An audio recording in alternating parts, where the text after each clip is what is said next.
Squatting is a morally ambiguous act, to say the least. Do I condone squatting? It's hard to say, and here's why.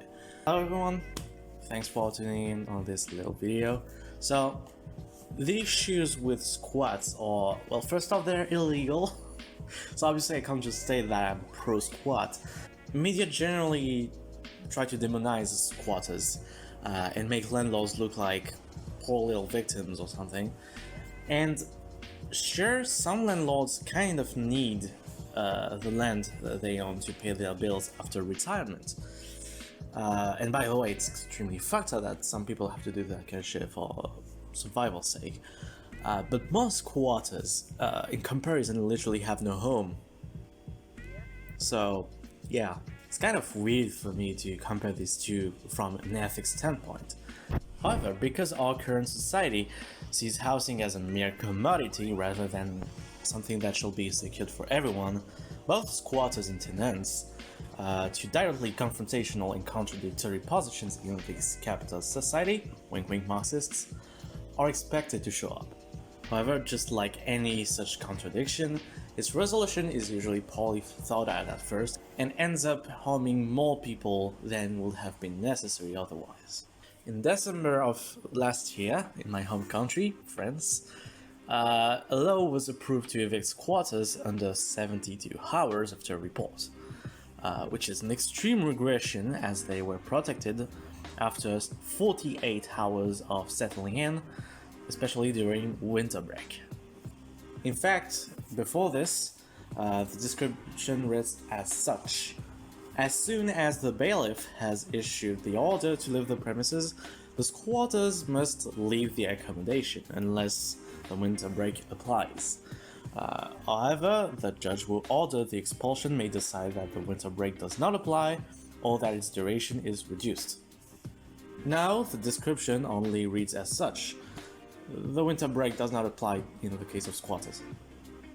However, and thankfully, squatting is still defined in the law as the fact of breaking in after having forced a lock, broken a window or alike, and occupying a place, housing, garage, land, without the authorization of its owner. Which means that as long as there is no trace of breaking in, or as long as they get the owner on their side, which is a bit more complicated, it's not considered squatting actually. I mean, at least legally, which means I can legally condone staying in an uninhabited building as long as it's not broken into, meaning that a window or door was already open somewhere and that you entered through that. Is it bad that I want a bit more than that though?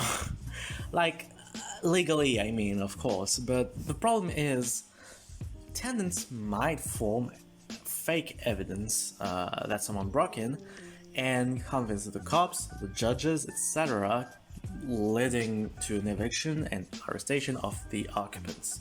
For example, maybe they will break a window or something before reporting the squatters, so unless there are security cams in the right spot and angle, it's gonna be complicated for the squatters to appeal in court. Moreover, I still feel somewhat empathetic to some of these homeowners. Sure, a good bunch of the housing market is owned by housing agencies, and for these I'd say there should be a threshold proportional to their weight in the market, below which they cannot evict squatters. And after all, there are 1.1 million vacant homes here for only 27k homeless people. Like, don't tell me they can't live some to them, especially considering there are homeless families, which might drop the number of required homes even below, and even below that if we consider flat sharing. But for individual homeowners, as I said earlier, some need these secondary houses to survive after retirement, and I can predict that a lot of laws will be approved with that in mind, once again completely forgetting about the squatters. However, obviously, they're missing the point. As I said earlier, it's fucked up that some people have to manage that kind of shit when they're elderly just to survive after retirement. And many young people like myself don't even have the resources boomers had back then. So many of us won't be able to rely on the housing market to secure our future. Maybe we shouldn't have to. No one should. There is a clear mistreatment of retirement in current politics, as on both sides, politicians in good old capitalist fashion try to build a public scapegoat out of squatters as being part of all the elderly's miseries for not letting them have something that they shouldn't even have to have in the first place. We have to spend longer and longer time working to secure a future, and instead of securing wages and establishing better welfare and retirement programs, capitalistic laws are approved to incentivize us to work harder and longer. So in the end, I obviously can't condone squatting, that would be illegal, but I do think more systematic housing campaigns should be supported, along with better welfare and retirement programs, if anything. Still, yes, I absolutely do support staying in uninhabited buildings as long as it's not broken into, meaning that an already open window or door allowed you to get inside. I doubt we can call this squatting though, not because militants wouldn't say so. I'm pretty sure we all agree it at least includes squatting, but de jure it doesn't, so I guess I'm fine.